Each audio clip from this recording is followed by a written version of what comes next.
Hello, and welcome to what is sure to be a pretty mediocre episode 173 of the Book Binge, where I'm kind of doing things a little bit different this time. I'm doing like a sort of free-form sort of discussion, talking about some of the most complex books ever published according to the internet. Just kind of going through a list of the books that I compiled based off of, doing a little bit of research online and finding a lot of different news sites and publications that have talked about complex books or the hardest books to read. The worst book, maybe not the worst books, that's not the right thing. The most complex, difficult books to read.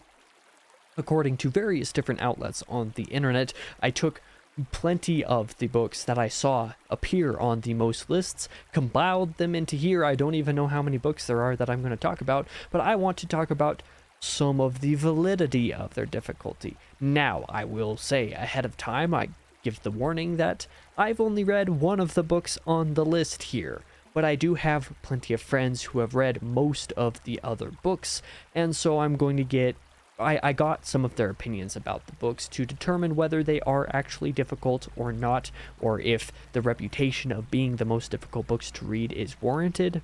And some of the others that maybe I or none of my friends have read, I want to discuss maybe some of the reasons that some of the sites gave for them being the most difficult books. If you, as the viewer, have read any of the books that I'm going to discuss on this list, put down in the comments below whether you think they are that difficult. Rate on a scale of 1 to 10, from 1 being the easiest to 10 being the hardest, how difficult any of these books that you have read actually is, whether you think that the reputation of being the most difficult books to read is warranted in your personal opinion. Let's begin with the list. Like I said, this is probably going to be a little more freeform, maybe a little rough for a video of mine, but we're going to do this anyway. First up on the list is a couple of books that I think most people would agree is absolutely deserving of being on this list. James Joyce's Finnegan's Wake and Ulysses. These are both pretty true to some degree. I don't know anybody personally who has read Ulysses. Apparently, it's maybe not quite that difficult, is maybe a little bit overblown relatively speaking, maybe relative to some of Joyce's other works, but still includes a lot of Joyce-isms or things that Joyce tends to do in his work that makes his books convoluted or difficult to read for no other reason than because he can do them. On the topic of Finnegan's Wake specifically, however, I do have a couple of friends who have read them, and yeah, their difficulty is absolutely warranted. If you look at any page of that book, it's just chicken scratch. I'm never going to read it. I don't really care. Sorry to Patrick, who actually gifted me an ebook copy of the book.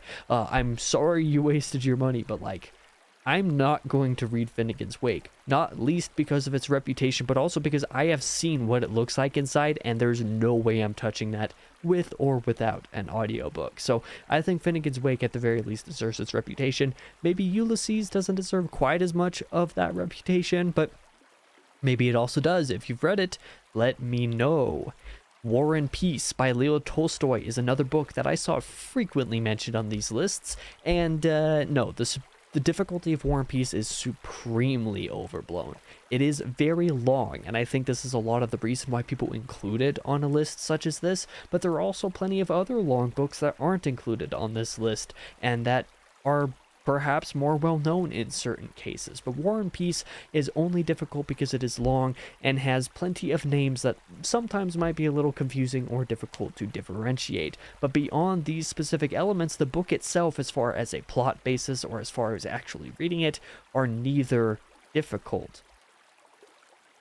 Like I said, names might occasionally be an issue, but I think War and Peace is the most easily read classic book for anybody who's watching this channel, for example, that might be reading epic fantasy. For example, epic fantasy readers would have a great time with War and Peace. It is not any more difficult than an epic fantasy story is, and in fact is quite a bit easier because, well, it's not that much longer than your average fantasy novel these days, and also is one book as a story rather than this juggernaut way up here, if I could organize my hands correctly. This thing, way too long. I say that even though I'm really loving the series, but it is very long. Anybody who's read Wheel of Time would have zero issue with War and Peace, for example. I'm maybe going a little bit off too long on this specific entry, but it's the one book that I've read. I can say this difficulty is supremely overblown. If you are scared of reading War and Peace because people say it's difficult, don't be scared. It is very easy. If you read the Orlando Briggs version of the book, especially where even the French has been translated into English, you'll have no issues. The translation reads like butter. It is very good. It's very easy to read, even if it is long. Don't be scared just by the length of books. Actually trust in their quality, and War and Peace is definitely pretty quality. Next up on the list is The Sound and the Fury by William Faulkner. Mostly considered to be difficult because of a non-linear structure, not necessarily because of density or complexity. And this is something that was confirmed by a friend of mine who has read the book. He thinks it's really not that difficult of a read. Maybe some readers would have a hard time, but I think most would not have that difficult of a time. The non-linear structure is the primary reason why this book could be considered difficult to understand, but not so far as prose is concerned. And actually, this is a theme that we'll see running through the majority of this video. A lot of books considered to be difficult largely because of a non-linear structure that you kind of have to piece together yourself, rather than just being told a linear story start to finish that does its thing and gets out. Some of these are more literary works that kind of do what they're doing, and you have to put the pieces together, and putting the pieces together is part of what makes them enjoyable, or part of what makes them worth reading. The Sound and the Fury definitely seems to be like one of these examples, so, take that for what it's worth. Speaking of 100 Years of Solitude by Gabriel Garcia Marquez, sorry if I pronounced his name correctly, if that is the case, this is also considered to be pretty difficult, largely because of a non-linear structure, although it does also add in the caveat of hard to distinguish characters, as many different sites put it. Difficult to follow because of the way that the characters are hard to distinguish, combined with the nonlinear structure. Because there's multiple aspects to this that are considered to be difficult, I can definitely understand how 100 Years of Solitude could be. That said, I think several of my friends are planning to read, at the time of this video's recording, 100 Years of Solitude pretty soon. By the time this video comes out, they may even be finished, and if that is the case, they are definitely going to, I'm going to encourage them to put in the comments actually how difficult some of these books are, so that you might have a gauge. The people who read it, how difficult is it really? Who knows? We'll see in the comments if they finished the book by then. The next book on this list is Gravity's Rainbow by Thomas Pynchon. The difficulty on this one might not be that overblown. Even one of my friends who, reads difficult books like they're nothing and eats them for breakfast considers this book to be quite difficult, much like Finnegan's Wake. This is one that he doesn't really recommend to most people legitimately because, it's kind of a hard book. He recommends it as a meme. But the difficulty and nonsensicalness of the book is definitely not overblown for the most part. He sent me a 13-page chapter, which maybe it was one of the more complicated chapters. That might be true. But the 13-page chapter of the book that he sent me one time just to read when I was too naive to know that he was a crazy person who reads crazy books for no other reason than because he's crazy, those 13 pages hurt my head enough to scare me away from this book for maybe ever. Let's just say that much, that those 13 pages alone out of 750 or 800 pages, those 13 pages scared me, scarred me so much that I am scared to actually read the book. So, that might put into perspective how difficult Gravity's Rainbow may or may not be, but that is my experience with it up to this point. Next up is a book that I think more people have experienced and might also be able to confirm the difficulty is overblown. Moby Dick by Herman Melville.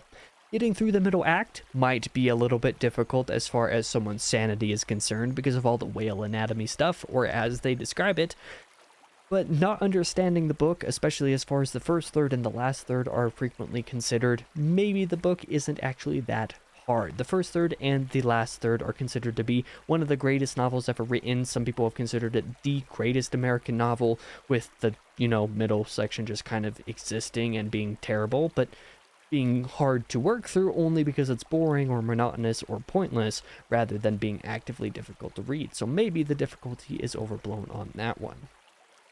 Next up is Atlas Shrugged by Ayn Rand, perhaps in a mildly similar situation to Moby Dick. A lot of material that might sometimes seem a little bit boring, a lot of material that might seem tangential, a lot of material that might just be overlong and long in the tooth, but not necessarily the hardest to actually read, and maybe not necessarily the hardest to actually get through as far as understanding the plot or understanding what is going on is concerned. Where, for me personally, I would consider most books' inherent difficulty, to be how hard they are to understand on one end and how hard they are to read on the other hand.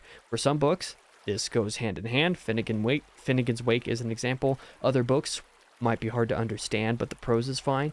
Other books, the prose might be very dense, but the actual story itself is fine. It kind of depends. Speaking of, let's go further into a couple of other examples. Next up is To the Lighthouse by Virginia Woolf, which seems to follow a story after 100 years. A non-linear story with stream of conscious writing between multiple characters that are not explicitly delineated. Now, some of these factors in and of themselves might not be super difficult. A book taking place over a long period of time is not hard. Books being simply non-linear isn't necessarily that hard, depending on how complexly they were written. Stream of consciousness in the form of writing isn't always hard to read, usually is a little bit on the harder side. And then multiple characters that are hard to distinguish between can make a book rather confusing. You lump all of these things together and you might very well have a very difficult book. I don't think I know anybody who has read To the Lighthouse, but all these things combined definitely make it seem like it could be pretty difficult, so I'm inclined to believe people as far as this one is concerned. If you've read this one, again, let me know. Is it actually very difficult? Next up on the list is one that is definitely pretty overblown. Cloud Atlas by David Mitchell. And I say this because I think most of the reason people are turned off by it is because of its structure. It is several genres within the same book, and it is several stories, starting with 1, then 2, then 3, etc., all the way up until 6 total plots, I believe, and then reverses from there. So it goes from one plot to the next, to the next, to the next, etc., until it gets to the last plot, and then it goes back to the previous one, and then back to the previous one, and back to the previous one. So if you say it was 6 plot lines, I don't remember for sure how many it has, but if it was 6, it would be 1, 2, 3, 4, 5, 6, 5, 4, 3, 2, 1. So maybe the actual stories told within the book are not that confusing or difficult to read, just the fact that they are structured the way that they are, and the way that these things start to tie in, and the way the plots start to, coincide near the end of the book might not necessarily be that confusing, but the structure may be a little bit much for certain people to read.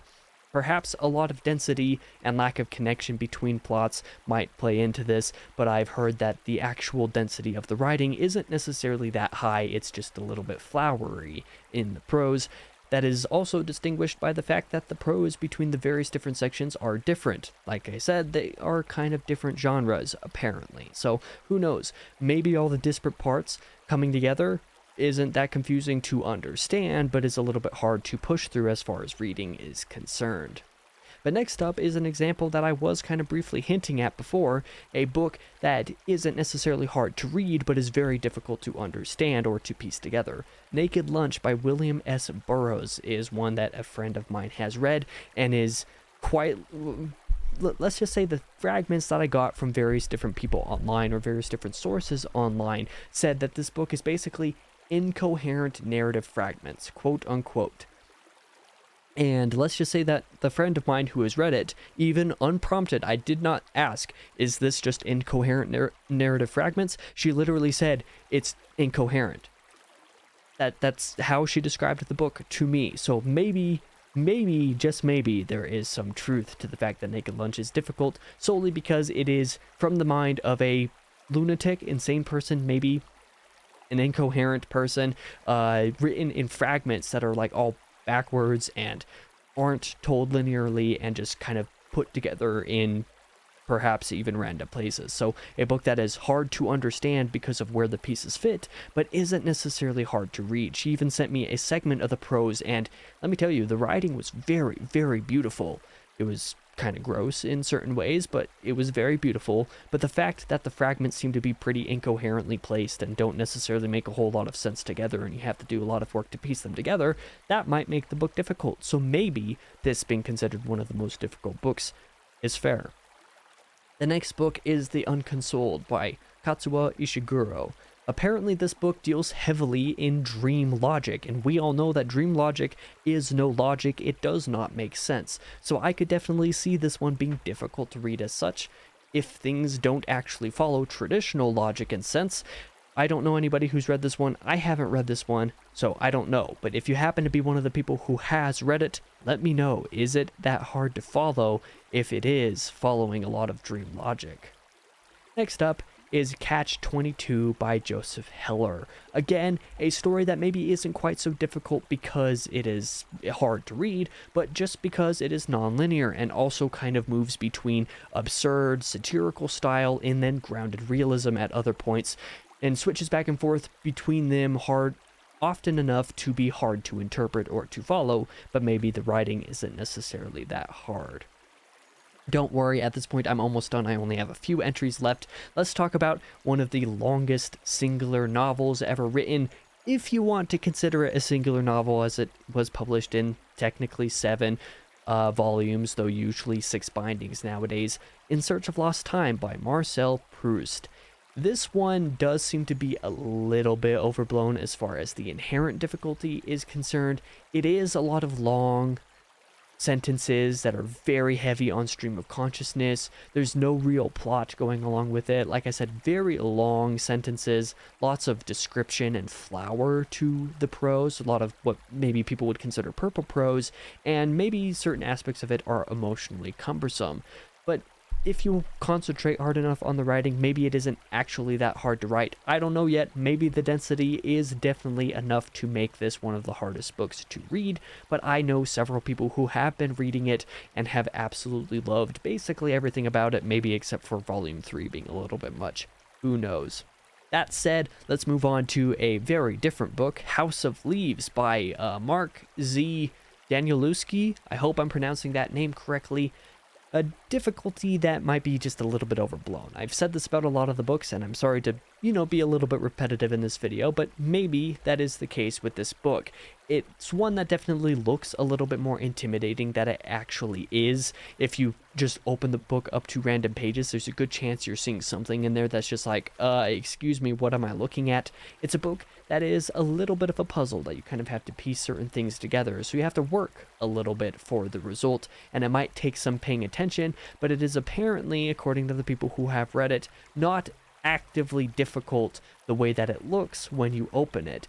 For just as many pages that look absolutely overwhelming when you open the book, there are pages with like one single word on them. So, it kind of balances back and forth. I'm going to be reading this one potentially pretty soon in October. I'm not sure if I'll read it in October or even this year. There's a chance.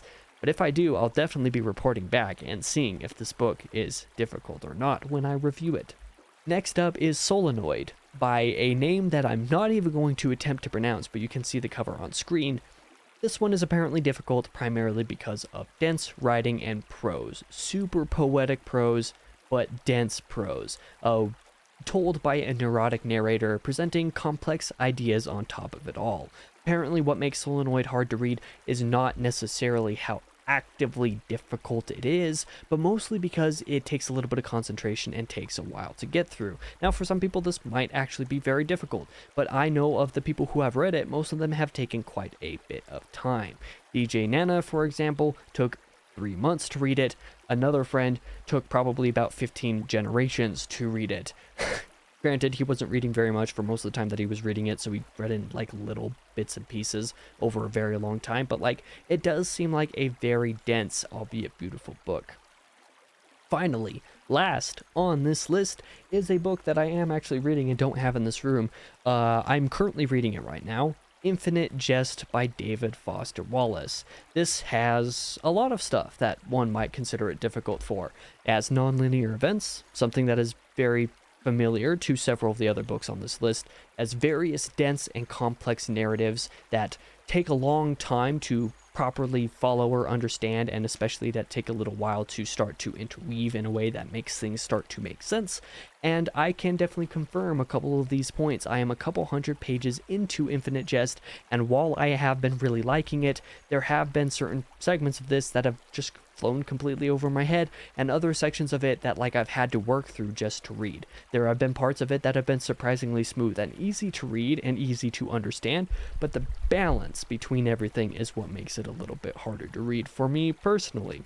When this video is posted will actually be right around the time that I'm finishing the book, so you'll be seeing pretty soon on the channel probably a review of the book that will go into detail about how difficult it is, if it is very difficult, but it definitely seems like it's not far from being the case of deserving to be on this list, because it has been a bit dense, it has been a bit difficult to read. There have been some mornings where I've gone through a certain segment and just been too tired to continue, and that definitely happens. But like I've said through the majority of this video, if there's any of these very many books that I talked about to some capacity today, if you've read any of them, please provide your feedback in the comments below. I did go through and ask certain friends about the books on this list that they have read to see how difficult they were, but not very many of those friends have read very many of these books. So if you watching this haven't already provided feedback to me personally, or if you want to provide feedback now on the video because you can, you should absolutely do so. Let people know how difficult these books actually are. If one of these books is one of your favorites and you don't actually think it's that hard and more people should give it a shot, and you're maybe even upset that certain people don't give it a shot because they've been told it's difficult when maybe it's not actually, in your opinion, shout that all out in the comments below. I'm all ears personally. I want to know how difficult some of these books actually are before I personally try to get into them myself. We'll see how things go. Either way, thank you for checking out this kind of different video if you did, but thank you for watching it regardless. I'll be back in the next video, whatever that may be.